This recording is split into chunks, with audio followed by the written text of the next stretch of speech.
पूरे आप देखिए पूरे सिस्टम में बीमारियां, बड़ी बड़ी बीमारियां पूरे देश में आई, पूरी दुनिया में आई। सब काढ़ा पीते रहे, फिर काढ़ा क्यों याद आ गया? जिसको देखो काढ़ा पी रहा है। अस्पतालों में, एलोपैथिक अस्पतालों में क्या, जितने भी अस्पताल थे सब काढ़ा पिला रहे थे। कोई औषधि नहीं थी उसकी रोग की, लेकिन पूरा इलाज कर डाला दुनिया में उन्हीं का भर्ती कर करके, और सब लोग मरते रहे। किसी तरह लोग बचे, अपने इम्यूनिटी से बचे, अदरवाइज भय से मरते रहे। कोई सिस्टम, लेकिन आयुर्वेद का ही सिस्टम अपनाया बाद में। चाहे कोई रहा हो, कोई पैथी रही हो विश्व की, सभी जगह काढ़े पिए गए, हर देश में काढ़े पिए गए। तो तब कहाँ से एकदम से आयुर्वेद जिंदा हो गया? तो अब आप फिर बुराई करने लगे कि साहब नहीं, आयुर्वेद तो बिल्कुल बेकार है, बकवास है।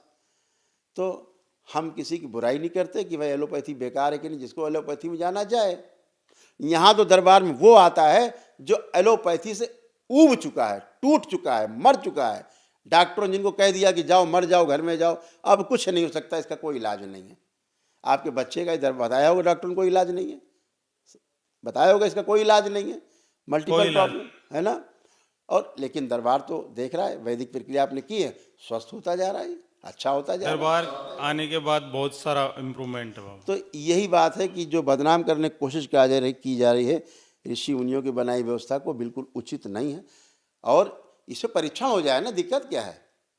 हम कहते हैं आयुर्वेद का परीक्षण हो जाए, जो हम कर रहे हैं इसका परीक्षण हो जाए, होलिस्टिक जो ये सब चल रहा है इसका परीक्षण हो जाए, क्या आपत्ति है? बिल्कुल बाबा, है ना। लेकिन बदनाम न किया जाए। ये भी तो हो रहा है ना कि आप न्यायालय में जाकर के आयुर्वेद को बदनाम ही तो कर रहे हैं आप, और उल्टी बात कर रहे हैं कि साहब आप एलोपैथी को बदनाम कर रहे हैं। कौन बदनाम कर रहा है? अगर हम ठीक हो रहे हैं तो बात तो, चर्चा तो होगी ना। अगर आयुर्वेद से कोई ठीक हो रहा है तो चर्चा तो होगी ना। फिर लोग कंपेयर तो करते ही है ना। आप दौड़ कराते 50 बच्चों में तो कंपेयर करते नहीं करते, आप कराते हैं ना प्रतिस्पर्धा। जो सही होता है उसको आगे करते हैं। तो अगर आज आयुर्वेद अच्छा है, सही है, उसको आगे करिए। आप क्यों उसको आगे नहीं कर रहे, क्यों दबा रहे हैं पीछे उसको? क्योंकि भयभीत है उससे। ये व्यवसाय है। बाहर से कंपनियां आई अंग्रेजों की, तो उन्होंने सिस्टम को पहचाना कि यहाँ तो गांव में दवा की आवश्यकता नहीं है, यहाँ तो दादी नानी ले आती जड़ी बूटी, घिस के बच्चे को पिला देती, बुखार गायब हो जाता है। पेट का दर्द ये लाई, घिस के पिला, चटा दिया, पेट दर्द गायब हो गया। बोले पेट दर्द हो रहा, उल्टी हो रहा, बोले जायफल लाई, घिस दिया, नाभि में लगा दिया। हींग लाई, पानी में घिस दी, हींग में लगा दिया।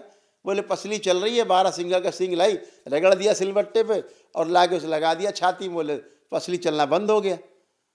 तो ये सिस्टम अंग्रेजों ने देखा ना, तो कहा इनको तो दवा की आवश्यकता ही नहीं, हमारी दवाएं चले कैसे? तो ड्रग्स एंड मेडिकल एक्ट लाए ये लोग। ये एक एक्ट लाए इस देश में कि जितना भी चल रहा है गांव गांव सब बकवास है, कोई करेगा तो जेल बंद हो जाएगा।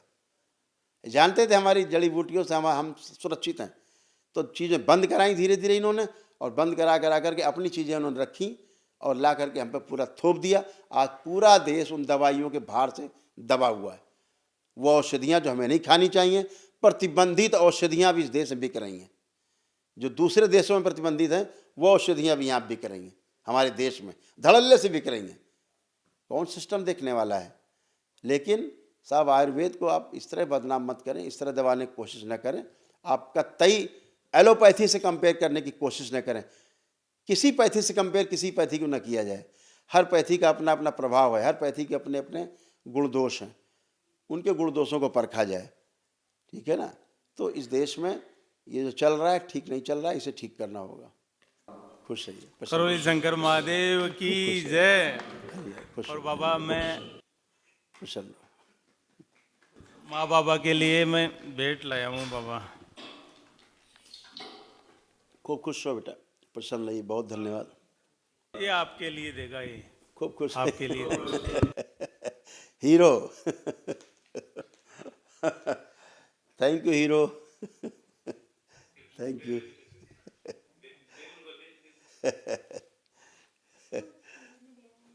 बाबा आप थैंक यू राजस्थान बेटा। नहीं है मैंने। आएंगे बिल्कुल, जल्दी आएंगे जब जयपुर मिलेंगे। हरिहर बेटा, खुश रहिए, प्रसन्न रहिए। Thank you so much. Thank you, thank you. खूब खुश रहिए, प्रसन्न रहिए। हरिहर, हरिहर।